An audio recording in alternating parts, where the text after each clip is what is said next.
Assalamualaikum warahmatullahi wabarakatuh. Welcome to channel Indonesian Care Forum, di mana ini forum pedulinya Indonesia.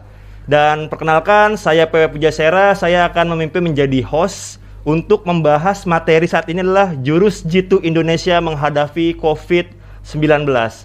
Dan pada saat ini kita kedatangan bintang tamu, yaitu dari Dr. Jaka Fitria Yudhistira, SPOT Hip and Knee. Sejauh mana sih dok untuk COVID-19 ini sejauh ini di Indonesia dok? Jadi maksudnya ini ada apa nih dengan COVID nih, kan kemarin sebelum bulan Juni udah turun Iya, ya kan? Kita udah berbahagia aja nih kan gitu. Jadi pertama kita tahu nih COVID ini penyakit baru. Dalam arti kata nggak ada yang punya jurus jitunya nggak ada yang pasti. Semua coba-coba semua ya. Boleh nggak sih dok jelasin dok secara umum gitu kan, vaksinasi itu apa gitu? Tujuannya apa gitu dok, untuk dikaitkan dengan COVID sendiri dok? Jadi kalau vaksinasi kan secara garis banyak ya, intinya ada yang virusnya itu sendiri, ada yang bagian dari virus yang dimasukkan. Kalau virusnya sendiri bisa dia dilemahkan, bisa dia dimatikan, inactivated, kayak yang dimatikan tuh kayak yang si vaksin Sinovac, Sinopharm ya.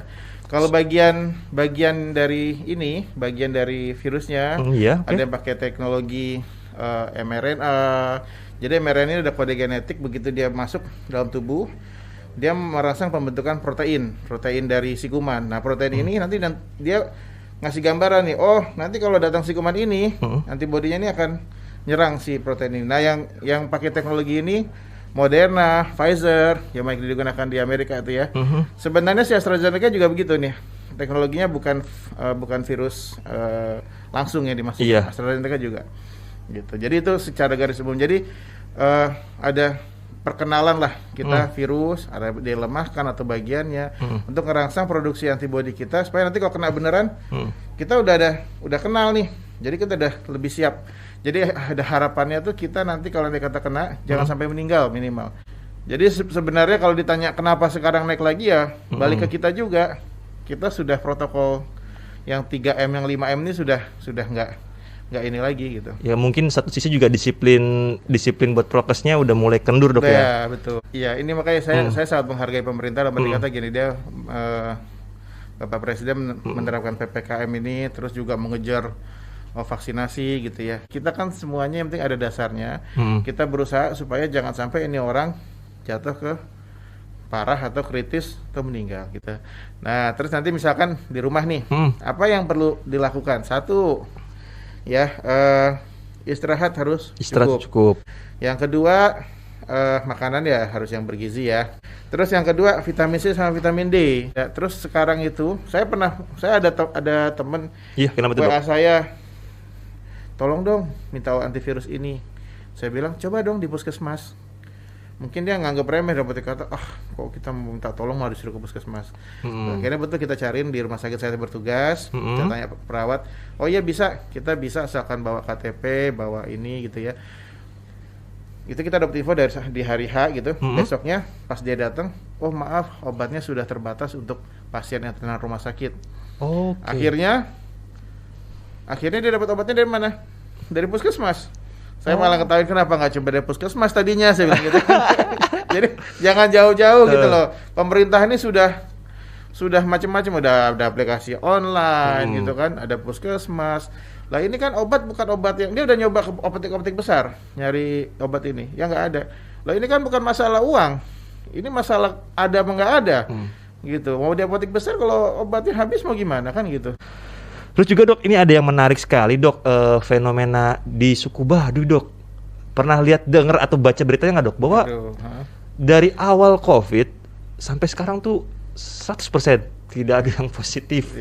Ini unik sekali sih, apalagi terjadi di negara kita yang dimana faktanya nggak jauh sama di negara Indonesia tuh peningkatan tinggi. Sedangkan ada satu daerah di suku Baduy ini gitu kan.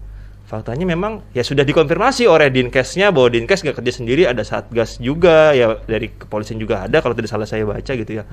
Ya faktanya sendiri memang tidak ada satupun yang kena COVID ya. Dok itu. Nih Kira-kira apa sih dok yang bisa dilihat dari sisi positifnya dok menurut dokter sendiri kalau misalkan memang dokter sudah melihat itu gitu? Iya, kalau melihat langsung ya belum ya. Nggak ada beritanya dok. Kalau beritanya ya ikutan baca gitu ya. Kalau ngeliat di berita dia bilang katanya kepala daerahnya tuh Pak Sukunya cukup ngambil tindakan cepat, katanya di awal pandemi langsung disuruh pulang ya kan. Terus mereka dengan ketat melakukan prokes, pakai masker, segala macam lah yang 3M, 5M itu juga kan.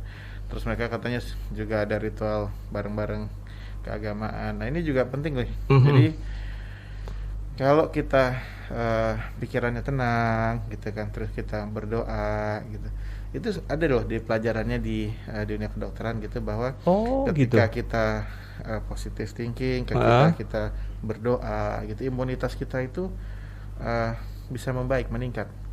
Gitu.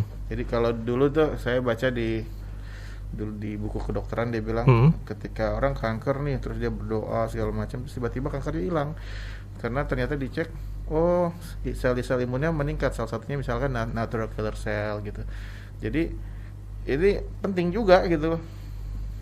Sebenarnya cukup nih dok untuk pembicaraan kita malam ini dok. Sebenarnya masih banyak banget yang ingin dibahas, cuma mungkin karena durasi dok ya.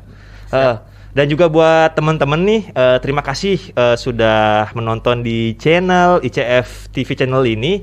Jika kalian suka, boleh dong ditekan tombol subscribe, like, dan komen nih. Kalau misalkan punya masukan siapa yang mau diundang, boleh komen yang sebaik-baiknya demi kepedulian kita terhadap Indonesia. Apalagi channelnya juga Indonesian Care Forum ya dok ya.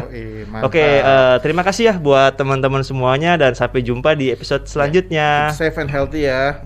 Oke, bye.